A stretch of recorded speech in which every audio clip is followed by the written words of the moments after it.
A todos, a todas,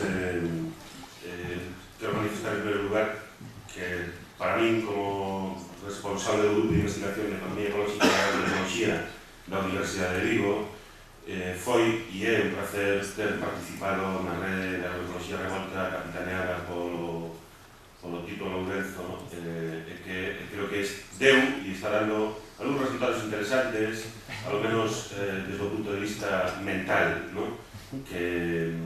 que tan necesarios son desde o meu punto de vista. Ben, vou a tratar de adaptarme ao que acaba de dicir o moderador. Isto é o que aparece no papel que tedes todos, que é o objetivo desta sesión, non? Comezase dicindo que as aproximacións tradicionais non son unha ferramenta, non teñen sido unha ferramenta útil para resolver os problemas que ten o medio rural, eso digo Revolta.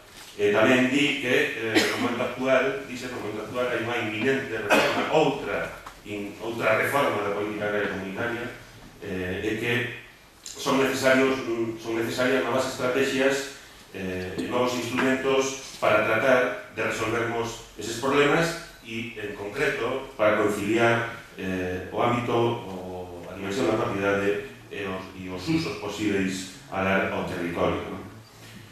E nesta sesión está encaminhada a propoñer iniciativas innovadoras para a movilización da terra como recurso. E sobre isto, modestamente, pretendo reflexionar. Digo, ademais, que non só é necesario propoñer iniciativas innovadoras para a movilización da terra como recurso, senón tamén aproveitar os contextos propicios para tal cousa. E o primeiro que quero mencionar é que xa houve eses contextos propicios e non os aproveitamos.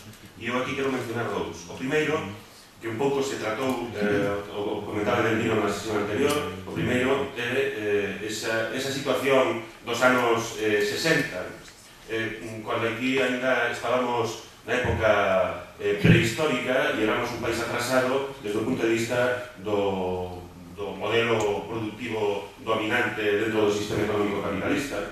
Cando nós ainda éramos atrasados, noutros que nos levaban 40 anos de adianto xa se apreciaban síntomas de deterioro dese modelo productivo. Sen embargo, nese contexto, nós, como povo, non fomos capaces de entender esas luces que dicían que o modelo tiña límites e que podíamos ter aproveitado esa situación para construirmos un modelo agrario que queremos construir agora.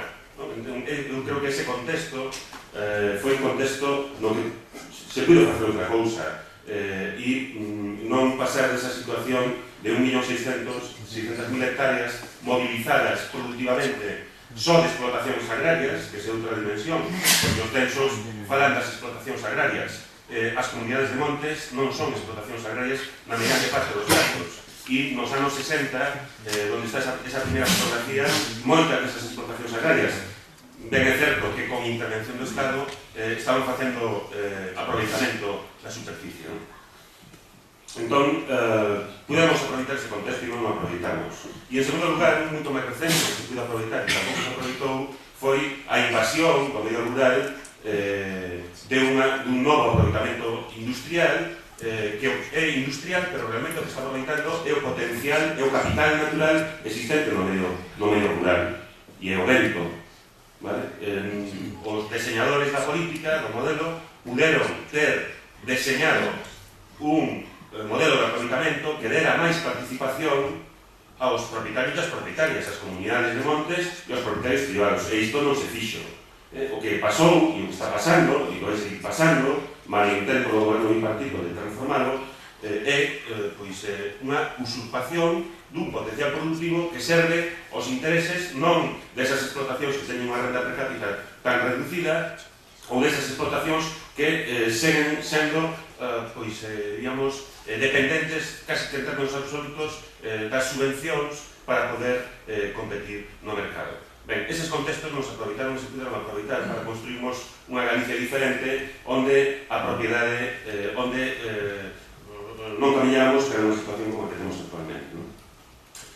Ben, no momento actual, algúns cambios son necesarios e, desde o meu punto de vista, os principais, e algúns apuntou aquí, son os mentais. Temos que cambiar a nosa mente, temos que ver as cousas dunha forma diferente. E incluso nós, os que estamos no ámbito científico ou universitario.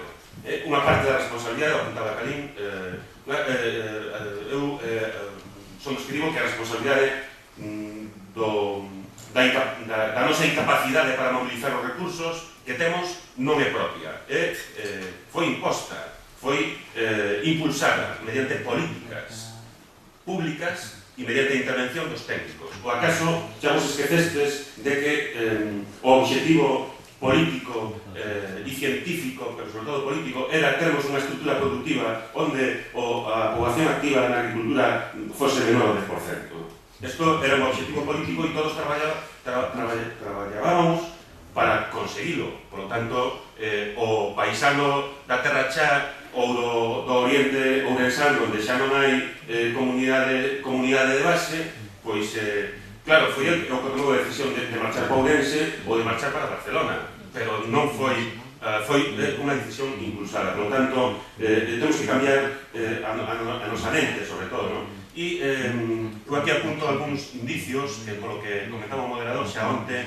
David introduciu, non? Eu creo que temos que baixarnos da burra e dicir que a verdade non existe e que temos que, como científicos sociais que pretendemos transformar a realidade da que formamos parte, o obxectivo é termos un nivel de ignorancia óptimo. Sempre vai haber elementos que non vamos a ser capaces de introducir dentro da nosa mente ou do noso computador ou do noso modelo e, por lo tanto, temos que buscar un nivel de ignorancia óptima que nos permita xestionar os problemas.